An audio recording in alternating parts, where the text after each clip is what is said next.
কত করে গাজর? বছরে একবারই উদয় হই। গাজর কত? গাজর 80 টাকা। 80 টাকা করে গাজর? গাজর, বিনস, বিট একই দাম। বাবা, আমাকে একটুখানি গাজর দাও তুমি। এটা হচ্ছে আমাদের লিফট। লিফট আটকে গেছে। কাকু এনো, এই 4টে গাজর রাখলাম 20 টাকা দিয়ে। বাজারে মানে 80 টাকা কিলো, বাজারে গেলে 50 টাকা 60 টাকা এরকম কিলো। তো প্রীতম যতক্ষণ বাজারে লেগেছে ততক্ষণ এভাবে আমরা চালাচ্ছি আর কি। গুড মর্নিং সবাইকে, আশা করবো সবাই খুব ভালো আছো, সুস্থ আছো।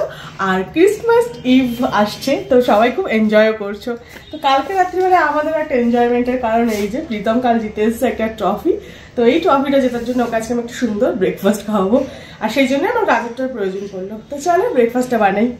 ব্রেকফাস্ট বানানোর সব কিছু রেডি। গাজর, বিনস আর আলু একটুখানি দিয়েছি, আলু কুচিয়ে নিয়েছি। এখানে রয়েছে ডালিয়া ভিজিয়েছি, আর এখানে চিকেন রয়েছে অল্প একটু ম্যারিনেট করা। অল্প বাটার দেব আজকে, তেল দিয়ে করবো না, বাটার দিয়ে করবো।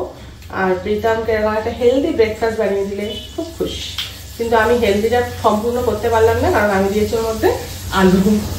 এর মধ্যে সবজি দেবো। সবজি দেওয়ার সাথে সাথে কি সুন্দর একটা গন্ধ এলো।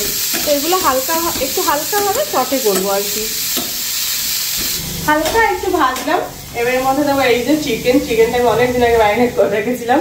অ্যাকচুয়ালি আমি ম্যারিনেট করে রাখার কথা ভুলে গেছিলাম, তো সেই জন্য এটা রান্না করা হয়নি।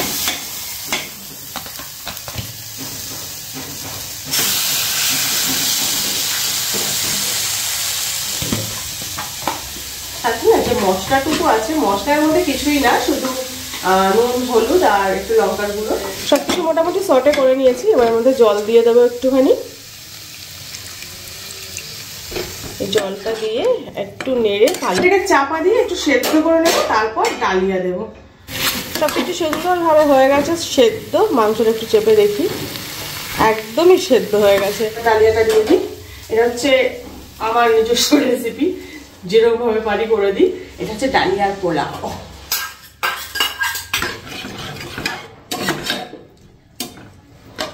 যেটুকু জল দিয়েছি এই জলটুকু ডালিয়া সেদ্ধ হতে লেগে যাবে। আর প্লাস যদি সবজিও কিছু সেদ্ধ না হয়ে থাকে এর মধ্যে হয়ে যাবে।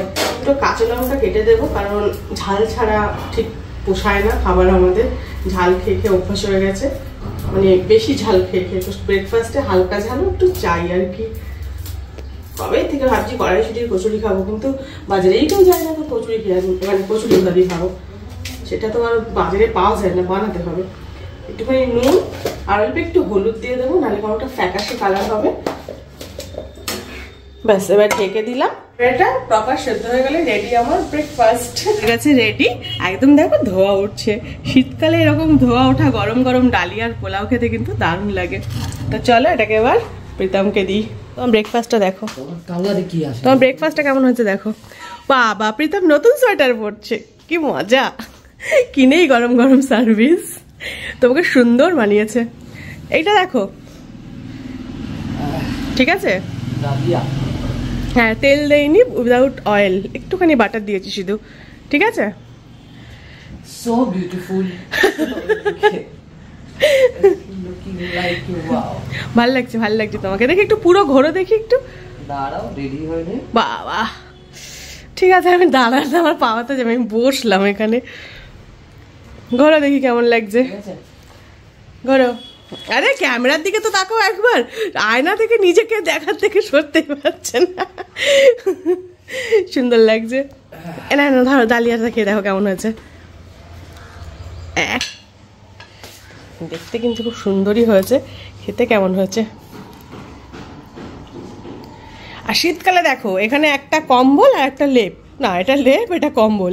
আমাদের হচ্ছে মানে আলাদা আলাদা, দুজনে যদি একটার মধ্যে ঢুকি হয় ও আগলা থাকবে, না হলে আমি। তো এই জন্যে দুখানা নিয়ে নিয়েছি আমরা বার করে। হ্যাঁ গো, কেমন হয়েছে বলো? ভালো আছে। এইসব তেল ছাড়া ঝাল ছাড়া রান্না প্রীতমের খুব পছন্দের। তো প্রীতম অফিস চলে গেল, এবার আমার কাজ হচ্ছে রান্না বান্না করা, ঘরটা মানে ঘর দুটো ঝাড় দেওয়া, গোছানো। তো আমি একটু পরেই করবো, কারণ শীত ভালোই আছে। একটু পরে সব কিছু করে একবারে স্নানটা করে আসবো। আর বাইরে কিন্তু ওয়েদারটা বেশ। আর একটা জিনিস দেখো, এই যে যত মানে আসবে ডেলিভারি ম্যান, এসে আমাদের বেলটা বাজাবে, কারণ আমাদের এই মানে বিল্ডিংটাতে কারোর বেল কাজ করে না, একমাত্র আমাদের বেলটা বাজে। আর সব যত যা লেটার চিঠি যা কিছু আসবে সবাই এসে আমাদের বেল বাজাবে ঘরে, আর আমি সবাইকে পথ নির্দেশ দিই আর কি। শীতটা কিন্তু কলকাতা শহরে বেশ পড়েছে, সত্যি সত্যি, কারণ স্নান করে আমি সোয়েটার পরেছি। শীত এই জন্য বুঝতে পারছি যে শীতটা ভালোই পড়েছে। তো চলো আজকে দেখি কি রান্না হয়। কি রান্না হয় বলতে আমি খানিকটা গুছিয়ে রেখে এসেছি, তোমাদেরকে দেখাচ্ছি। এসো পেপার। যাই হোক, রান্না করবো গলদা চিংড়ি, লাস্ট এটা ফ্রিজে রয়েছে। এই যে গলদাগুলো দেখো, অনেক বড় বড় গলদা। তো এগুলো আজকে রান্না হবে, তার জন্য আমি মশলাও রেডি করেছি। 1 বাটি শুকনো লঙ্কা বেটেছি, এখানে আদা রসুন আর জিরে বাটা আর পেঁয়াজ কুচি। ও আর আদা রসুনের মধ্যে একটুখানি টক দিয়ে দিয়েছিলাম। তো চলো রান্নাটা শুরু করি। ভাত বসিয়ে দিয়েছি, আর ওদিকে একটু সবজিও করবো, কারণ সবজি ছাড়া আমাদের প্রীতমের খাবার হয় না। মাছে নুন হলুদটা মাখিয়ে তারপরে মাছ ভাজতে হবে। আমি না সর্বক্ষণ মাছে নুন আর হলুদটা যেন কম দিই মনে হয়, মানে আমার তো মনে হয় আমি ঠিক দিই, কিন্তু আমার ননদকে দেখেছি এক গাদা নুন হলুদ মেরে দেয়, ওর বেশ ঠিকঠাক হয়। এবার আমার না এক গাদাটা আমার হাতে ওঠে না, কেন কি জানি।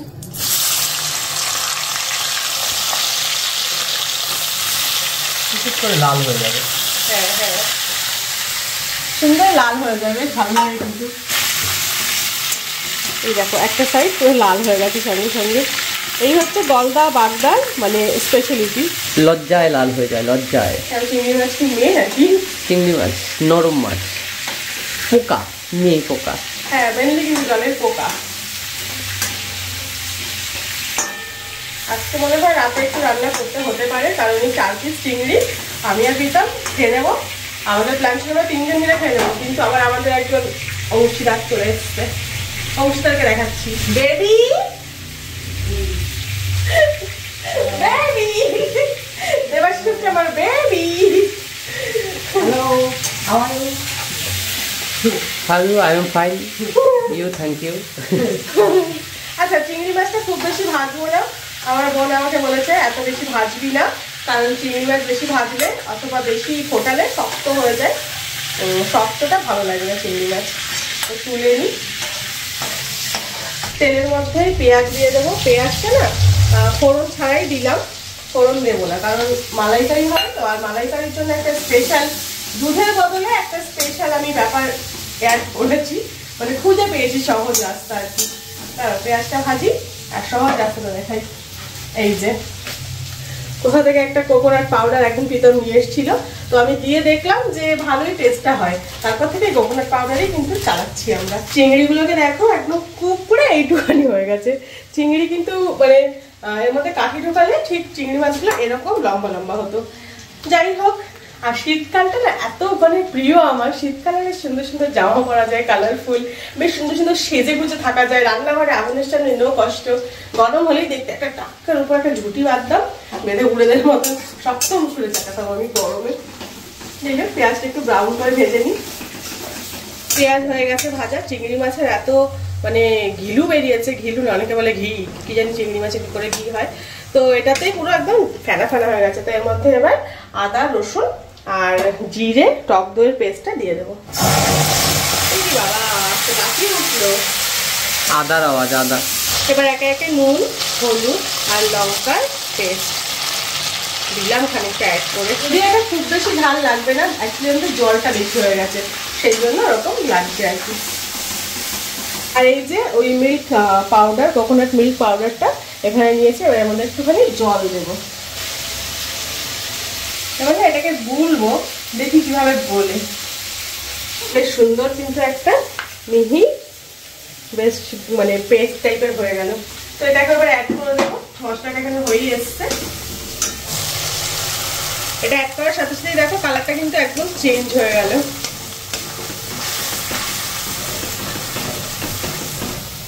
মানে যেরকম মালাইকারির কালারটা হয় একদম সেম কালার চলে এলো।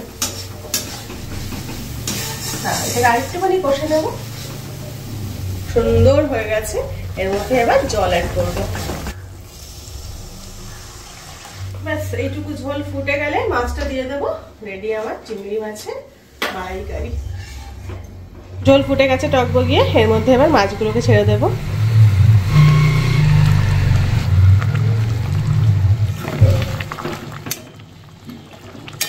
একটু গরম মশলা দিয়ে নামিয়ে নিলে রেডি আমার চিংড়ি মাছের মালাইকারি, গলদা চিংড়ির মালাইকারি। চিংড়িগুলো কি বড় বড়, আমার তো ভীষণই বেশ লোভ লোভ লাগছে। এইসবগুলো আমি মানে একটু লোভ লোভ লাগে আমার বেশি, সেই জন্য কিনে কিনে আনি। প্রীতম হিসাবে নেই, প্রীতম ওই ডাল ভাত শাক 3 বেলা দিলে খাবে। নামিয়ে নিয়েছি আমার গলদা চিংড়ির মালাইকারি। দেখতে দেখো একদম দারুণ হয়েছে, চিংড়ি মাছগুলো কি বড় বড়, দারুণ হয়েছে। আর গরম গরমে খেতে হবে। ভাতও নেমে গেছে, আর সাথে আমি ভাজাভুজিও করে নিয়েছি। সাথে আরো করেছি পালং শাকটা করে নিয়েছি ঝটপট, আর এখানে বিট ভাজা। বিট ভাজাটা কিন্তু দারুণ লাগে খেতে। আর এই যে গলদা চিংড়ি। তো এইটা হচ্ছে আজকে আমার স্পেশাল থালি, গলদা চিংড়ির মালাইকারির থালি।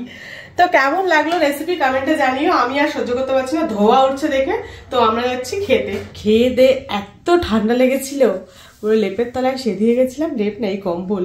আর এই কম্বলটা না পুরো গায়ে জ্বালা করে লাস্টের দিকে গিয়ে। তো যাই হোক, খেয়ে দে একটা জব্বর ঘুম দিলাম। সত্যি কথা, চিংড়ির মালাইকারিটা দারুণ হয়েছিল। কি গো, কেমন হয়েছিল বলো? ভালো। এমন একটা ফিডব্যাক দেবে, ভাত কিন্তু যেটুকু খায় তার বেশি খেলো। একটা সুন্দর করে ফিডব্যাক দাও। এরপর থেকে না মানে ভালো না হলে না জোর করে করে বলাও, দাঁড়াও ক্যামেরার সামনে। যাই হোক, চলো। তো আজকে মোটামুটি রাত্রিবেলায় আমার রান্না করতে হবে, কিন্তু আমি ভাবছি কি করে বেরোবো এই কম্বলের নিচ থেকে। তো ভাবছি দেবাশিস এসছে, ওকে বলবো একটু ডাল ভাত করে দাও, রাতে হয়ে যাবে। দুপুরবেলায় রিচ খেয়ে নিয়েছি। তো চলো, আজকের ভিডিও এখানেই শেষ করব। কেমন লাগলো কমেন্ট বক্সে জানিও। দেখা হচ্ছে আবার পরের ভিডিওতে।